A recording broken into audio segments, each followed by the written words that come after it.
Hello, and welcome to Sellers and Makers Podcast, a place artisans can come together in community. Brought to you by Everything Embroidery Market. I am your host, Hope Dale, and Christina Schulman, and today we are so excited to be talking with Miss Kelly Payne with Embroidery Nurse.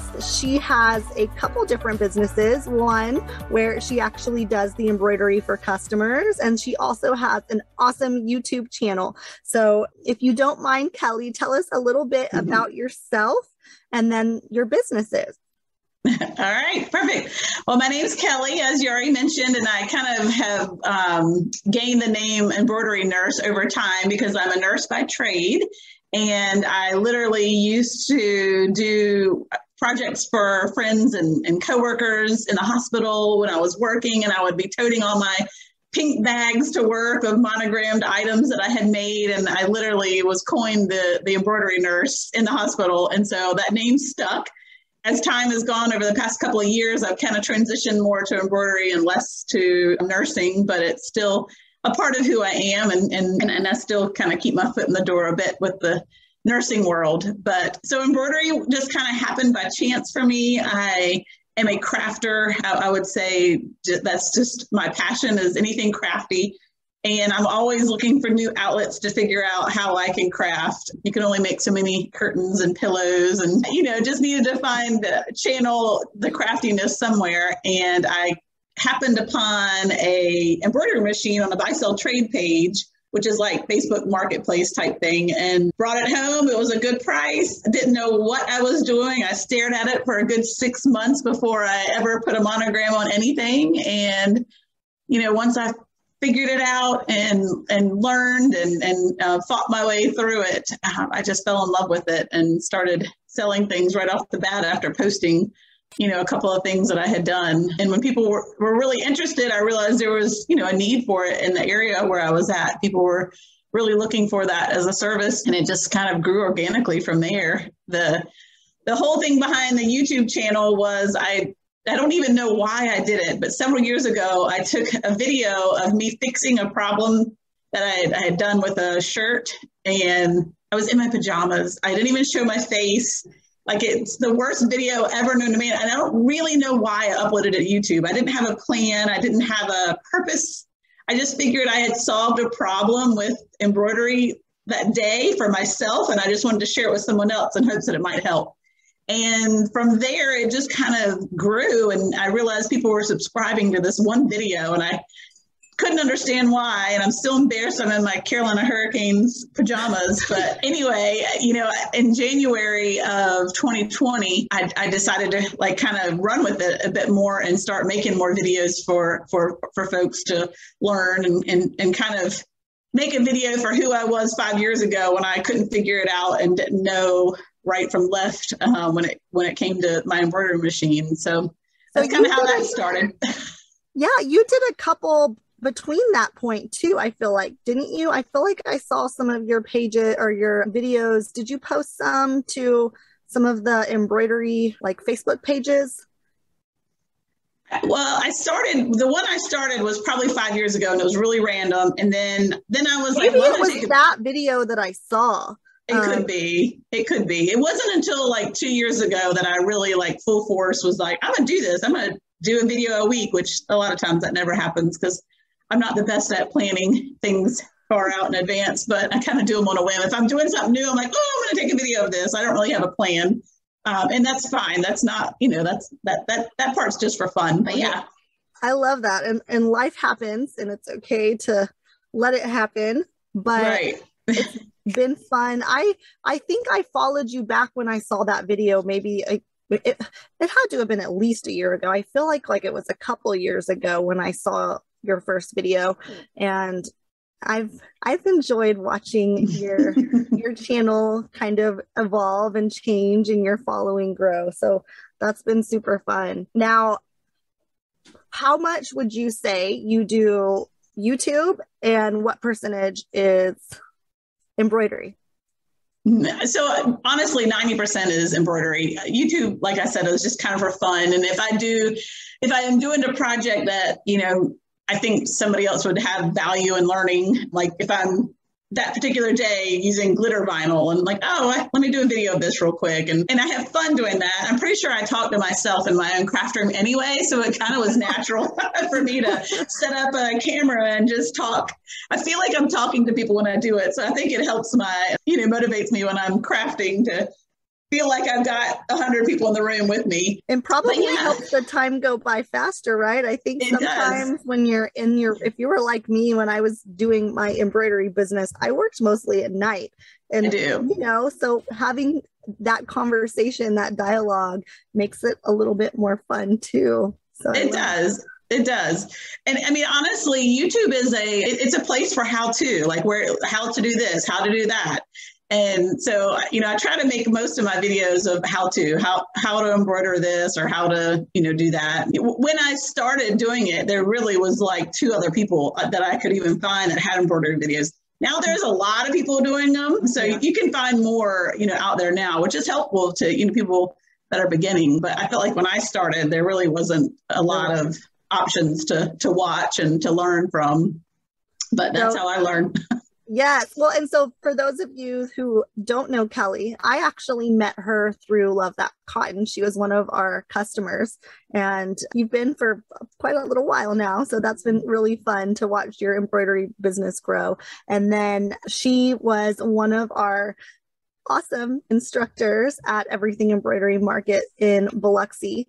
And she's being a bit modest. She does have a really big following on YouTube, and people are excited to see you. And I just, from the background, I really enjoyed watching people like get excited and they're like, Kelly, and they kind of were starstruck. And it was just, it was funny. I definitely came home with a big head. I was like, oh my gosh, people are taking pictures with me. Yes, we had a star in our presence. It was funny. I really enjoyed that. And that's what's so awesome about going to the Everything Embroidery Market was the fact that you're around people. Like, none of my friends embroider. I don't talk about embroidery with anybody here. Like, they know I do that, but they don't really know what I do, and they don't know what it entails. They just know they can drop stuff off at my house and a monogram will be on it when they pick it up. So, to be around like-minded folks that do what we do is, I need that. I need it every year. I need it probably more than once a year just to be around people that, understand kind of day to day what we do. I mean, this is my full-time job. I mean, this is what I do every day. And like you said, last night, I think I went to bed at 2:45 a.m. because I work better at night anyway. I have three boys that keep me busy and a traveling husband and a very busy business. So I can't complain, although I do, which is not right. But it's just, I'm so busy right now because it's the Christmas season and, I shouldn't complain because it's amazing to be able to grow a business that can keep you that busy. But 2:45 a.m. when my alarm goes off to get kids ready for school at 6 is not a lot of time for sleep in there. So. No, and it comes quick, right? It's like your head hits the pillow and you're like, ding, time to get up. No. Done. I know. And I only do that on nights that my husband is in town. If he's out of town, I don't stay up like that. But when he's in town, I can stay up all night and really get my work done. So you said you started YouTube consistently a couple years ago. Do you remember what year it was when you started embroidery? Do you remember when that my was? Embroidery? When I look back to that first video, I know that was about right when I started, because I even posted that machine of, I don't know what to do with this machine. That was one of the first videos. And I believe it was 6 years ago, 5 or 6 years ago. But like I said, for the first 6 months, I just stared at that machine, just confused. I couldn't even figure out how to get, something from the computer to my machine. I didn't know anything about software. I just thought you were going to plug this little machine in and I was going to be able to put monograms on everything. And that's when people look at my machine, they're like, oh, how cool, it does it for you. I'm like, well, yes, it really do it for you. There's a lot that goes into getting that onto that machine to make it run. So yeah, there's just so much to learn, way more than I would have thought when it came to just, beginning to end product, just a lot to learn. And I've said it before, if you talk to 10 different people that are working on the exact same project, all 10 of them literally will do it a different way. Yep. And they swear by their way of doing it. And so in the beginning, that's so confusing. If you're a black and white type of person, like I'm a recipe follower, like I like to take the recipe and I don't veer from it. So when I was doing embroidery and 10 different people were telling me 10 different ways to do the exact same thing, it just was overwhelming. Because then I felt like I had to buy all of the things to try to do it the way they said do it. And in the end, you just really have to figure out what works best for you. But I mean, true, like some people only hoop, some people only fast frame, some people don't use spray adhesive, some people only use fusible. I mean, it's Right. mind-boggling how different people do things. Yes. And what kind of thread and like even how to merge your designs. And, you know, it's right. You are so right on there. So what kind of machine do you have? And how or where did you learn? So did you go to YouTube? Did you take a class? Where did you get all these different opinions? So the very first machine I got was a Baby Lock, a 4x4, single needle. Actually, it was brother. But anyway, a 4x4 machine, which anyone that does embroidery knows that doesn't really give you much space to do anything. But I didn't know that at the time. I just thought I could do anything with that. And I basically started selling items from that machine. I didn't realize it was a business at that time, but when I look back, I did. And I started getting so many orders that little 4x4 couldn't do it. And every time I bought a different machine, it was purely out of panic because what the machine I had could not keep up with what I had already sold. Right. So I went from the 4x4 and then I moved up into another Baby Lock machine that was like a Baby Lock Flourish, which is an amazing single needle machine. And then from that, I knew I couldn't do single needle. I couldn't keep up. So I got a 6 needle Baby Lock and then I couldn't keep up anymore. So I got a used 6 needle to add to that. So 2 six needles and the others. And then. Is that one Baby Lock also? Baby Lock, yeah. Well, I just wanted to stick with what I knew. I got it from the same dealer. Like that is one, recommendation I have to purchase it from, a dealer that can really help you along the way. And he knew I was looking for another machine. So the second, someone brought one in, he knew like Kelly needs one of these or wants one of these. So having that relationship with someone, I literally can even text, him to this day and say, what's going on with my machine? Like, let me show you a picture, and I'll take a picture, and he's able to walk me through it. And this is years after I've had the machine. So that's a piece of advice to, if you can buy from someone local that they can help you.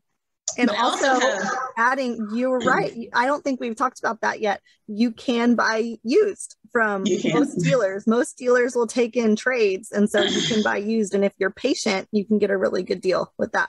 Right. And I knew what I wanted. I didn't want a bigger machine. I just wanted one just like mine so that I could just run 2 because I was trying to be more efficient versus trying to do bigger things. But I mean, I was certainly wary. I wouldn't feel comfortable just buying a used one from someone selling it on Facebook.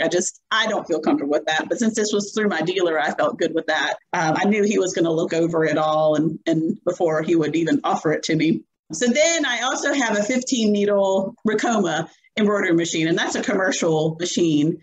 And so they've kind of partnered with me on YouTube through their influencer program. And, the ideas that I use it in my videos. And so that's been a good addition. It's definitely different as far as it being a commercial machine.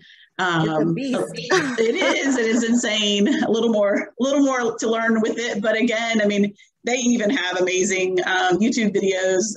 The other night, since it was 2 a.m., there's no one I can call at that point, but it was doing something particular. And I literally went on YouTube and typed exactly what it was doing. And sure enough, there was a video that someone had done on that exact thing, and I was able to fix it immediately. So it's definitely a good, resource for a machine like that too, that doesn't have a direct dealer that you would be working with. So yeah, I've got a bunch of machines. I'm happy when they're all running, but it takes a lot of coordination to get them all going at the same time. I generally will have one certain project on one, appliques on one, monograms on another one, and then things that I do just multiples of on the other machine. So what's your primary niche, I guess? My Etsy shop is definitely geared to children's clothing. And it kind of ebbs and flows on what exactly at that moment is my, top seller. I would have thought looking back that I applique shirts or what my thing was, but when I really go into the analytics of Etsy and year to year, it's really not what sells the most. Honestly, it's more items, like from Love That Cotton, like a seersucker dress with a monogram on it. I actually sell more of items like that than I do like a Christmas applique shirt when it comes down to looking at the analytics of sales. And that's always, something I recommend, doing items like that take 12 minutes on the machine versus a barnyard applique that takes 45 minutes, yes. Which I don't do that barn shirt. If someone asked me for that, I source them out to someone else. There's just some items that just take too long. I did a barnyard shirt for Cole for his first birthday, and it was the cutest thing. I did it twice because I messed the first one up. I had my multi-needle was messed up. I had to go back to my single needle that I hadn't used in however long. And I don't know. I ate the shirt, so I had to do it again. And I will never, ever do that design again. It's like 18 pieces of fabric, and no. But I mean, that's something when you're looking at it more as a business. I mean, I've removed certain things from my Etsy shop that just are time killers. That every time it would come in as a sale, I'm like, oh, I hate that shirt. And so finally, I've given myself permission to take those out. Like if I really hate doing them, then let somebody else do it. Like the things that I'm doing are not rocket science. They're not I have not created them of my own, they're things they're designs that I've purchased just like anybody else does. So if someone's looking for that particular one, then I'll just send them elsewhere and share the wealth because there's enough for all of us. So.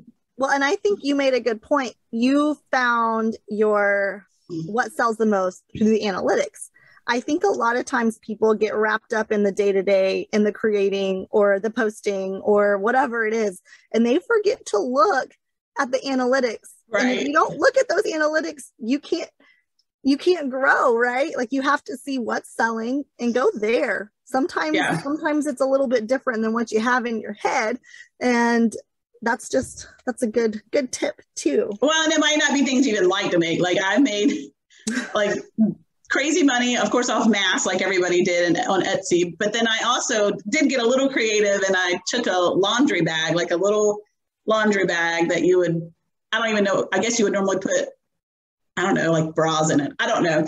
But a little mesh laundry bag, and I embroidered on it dirty mask and clean mask and face mask. And I can't even tell you how many of those I have sold over the past year and a half. Etsy picked it up in their newsletter when they were, talking about something. And ever since then, it's just been, I make those every day. I mean, every day I'm sending out a mesh bag that says dirty mask and face. It just not fun, but it's been nice. Something different. Yes. So easy. Like it's not even personalized. Yeah. So, I mean, it's beyond easy, but it's just keeping them I got to keep them in stock and made. So anyway, thinking outside the box, like the reason I kind of thought about that is because I was making washable face masks. Well, what is everybody doing with all these washable face masks? They need something to wash them in. And so just sometimes thinking outside of the box other than, a cute onesie is business wise. I mean, I know over the years, my mindset has kind of turned more business oriented versus crafting hobbyist oriented. I mean, I still day to day do the same thing really, but I kind of look at it from a different perspective of, I mean, I hate to say money, but it's a business. You're in business to make money. And yes, right. You're crafting, your business is crafting, but you can't stay in business unless you're making money. You're supporting your family. You're supporting that hobby, or it's not even the business, not hobby, that's what we're all here for, And I actually was a nurse up until the pandemic started, and I was furloughed for a couple of months. They said, hold off. And during that time, my husband and I, we moved. We decided to pack up, move to the beach, live life where we wanted to be. And, the funny thing with that, part of the discussion about moving is my husband was like, well, if you can match your nurse paycheck, then let's do this. And so that's my motivation each week. I'm like, I've got to make that certain amount each week to at least cover the fact that this is what, we've chosen to do. So that's kind of when my mindset shifted a little bit of making it work. Hey, everyone needs that little extra push. And then you get creative and you make those little bags that people see and they're like, I didn't know I needed that, but I do. I need 6, please. Yeah, right. Yeah. So I love that. Yeah. I love that. It helps with goal setting and everything. I mean, it's just a good building block to have. Like, I need to make X amount every week. Mm-hmm. Yeah, it is. It's good. It helps me not maybe spend that money too and buy all the designs and all the cute things. No, that's good. No, hey, and I think that on just an added part of that business talk is you're planning what you're going to make to sell, but you also have to look at your numbers as far as like, what inventory do you have that's not selling, and how can you get rid of that? Let's get rid of that, because that's something that I'm thinking a lot about right now, because we're end of year and we have, whatever winter inventory that we have left over at Love That Cotton. I mean, you pay taxes on that inventory, Right. And so I start thinking about ways to liquidate. And I'm thinking also about spring, what's going to be the next thing and what do I need to get rid of before that comes. Yeah. And so if you're not looking at those, you have to plan. Right. Yeah. You have to plan. And like right now I'm doing a 12 days of Christmas, getting into December in my group. And really, I'm just doing that. I'm offering 12 different items that I have in stock that I want to clear out of, but I'm trying to make it sound like, oh, look at this 12 days of fun. But there's a purpose behind it for me. It's to get rid of these 12 different items that I've narrowed down to wanting to get rid of. Yeah. I used to keep a lot of inventory, and I learned pretty quickly that, like you said, you don't know. Sometimes you don't know what's going to sell. And so I would think that something is so awesome, and I would, buy 5 of every size of something, and then it would just sit, and then I'd have to liquidate it. And then it was kind of like a wash as far as making any money from. So, learning over time what works best, what sells best, and finding, vendors that I can rely on to get those things from, where I can order them weekly versus ordering such humongous quantities of things that might just sit. So, well, and if you have stuff that's sitting and then you're constantly doing a sale or something, yeah, in my mind, that devalues your product in your customer's eyes. And therefore, they're going to expect that lower sale price. It and is. Then they're going to wait. Your price point goes down. Right. Yeah. They're not going to sit. They're not going to pay the full price because they think you're going to have a sale next week, and then the week after, and the week after. So you just have to be smart about what you're carrying. And right. Well, in I would say my Facebook group over time, they only buy things that are sales or samples. If I say it's a sample, or if I say it's the last of something, it will sell in 2 seconds. But if I put something up there full price, they don't grab at it. But that is the intention of my Facebook group, is to be the group that I can bounce ideas off of. I can do samples for. If I throw out something or show them something new and no one even comments on it, then I'm like, oh, I guess that's not a good, a good idea or good thing to add to the shop or whatnot. So. No, absolutely. And you're using that in a way that is beneficial to your business, right? So I try and do something similar with LTC. I always ask, what do you want to see, right? Like what color, what style? And then, I have several people that will send me just, I wish you carried this, or, will you ever carry this? And I store it in the back of my mind and I write it down. And then when that season comes up, when it's time to make that sample, I'm like, okay, this is what my customer base wants to see. Right. And I may not have thought about it, but that's what they want to see. And so you should be using your customer base, your Facebook group, if you have a brick and mortar, you should be talking to your customers and trying to get to know them. You want to be your customers, like you want to know them forwards and backwards. You shouldn't be guessing all the time, right? So. Right. No, absolutely. You've got to know the target market. And that was one of the classes that I did at it was really talking about target market and knowing who your avatar is, knowing who you're selling for. And, we kind of touched on it a minute ago, like my embroidery business, that target market is someone very different than who my YouTube videos are for. Those are 2 different markets. Those are 2 different people I'm talking to. My embroidery are people that are looking for cute items for their kids and have extra money to spend. But my YouTube target market is folks like myself that are, wanting to learn about embroidery, learn that craft so they can, start their own business and whatnot. But But that is huge. If you don't know who you're talking to or selling to, then you're really not going to go far.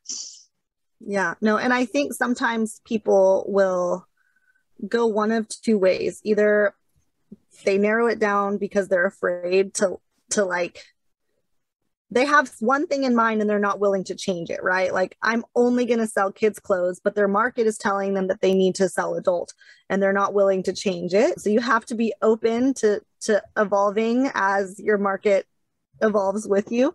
And then you have the other people who try and do a little bit of everything, and you can't do that well, right? You have to at least have a direction. So yeah, and I don't have all the toys. I've never done heat press vinyl. I've never had a Cricut. I've never sublimate. I've never done any of that stuff. Like, I've literally only done embroidery, and I kind of have to remind myself, I want all the toys, but have to remind myself, embroidery is what I do. I'm busy with this. I don't need to add all the other right now, at least. I did just get a heat press, and so I'm excited about that because I have 3 boys who have grown out of the world of embroidery. And they're into the world of sports and shirts and things like that. So I'm excited to kind of see where that might lead. But hey, well, and embroidery is my thing.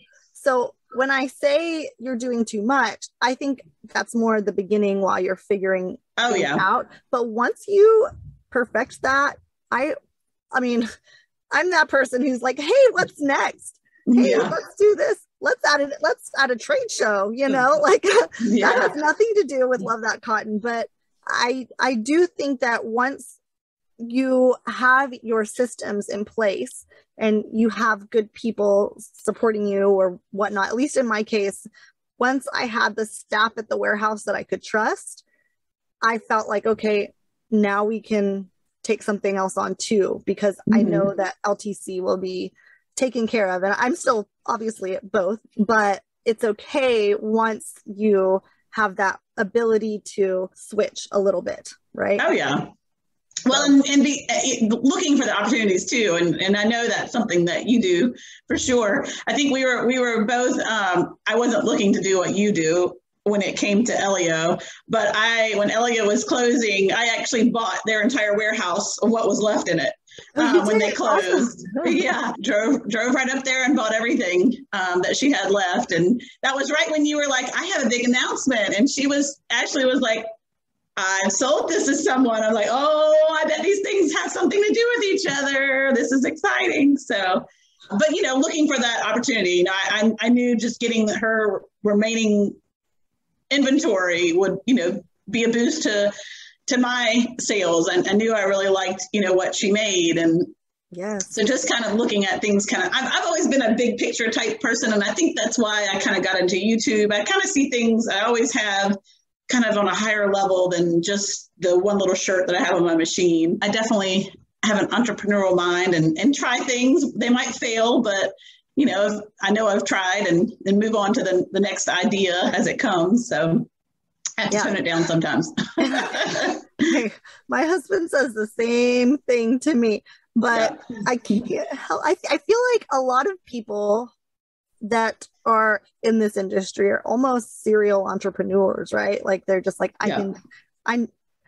you're not afraid to try something new, and that is why we're here, because you like to try something new and see what, maybe push the envelope just a little bit and learn from those other people that have done it before you, and then tweak it, make it your own, and then try something else new a little bit.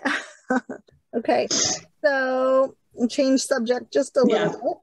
What are 3 of your favorite items, whether it's in business or personal, that you can't do without? Maybe it's some coffee that keeps you going. My 3 favorite. I don't know.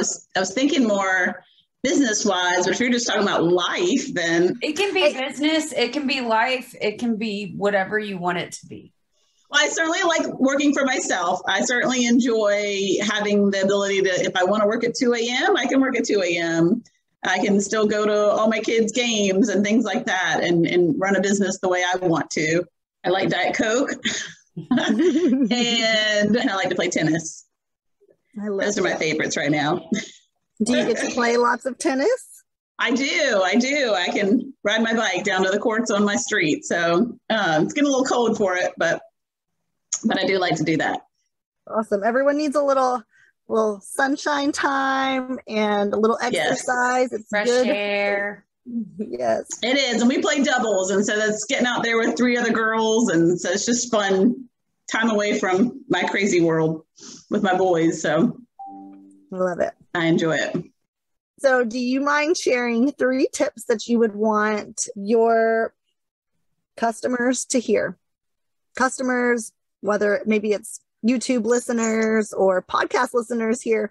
So I would think more business-wise, maybe versus people that I sell to, really treating your business as a business long before you think it really is one was crucial for me. And that can just be in the little things like getting a business card, having a logo, picking colors that can be your brand colors long before you even think you need those things, because those things are really what will set you apart and people to recognize you as the real deal. I actually had a story of taking someone where I worked ordered a birthday shirt for her son. And, I put it in a cute little poly mailer, and I put my, business card and my thank you card. And then I put it in a little pink bag and I gave it to her, and she literally opened it and she was like, "Oh, you're like the real deal."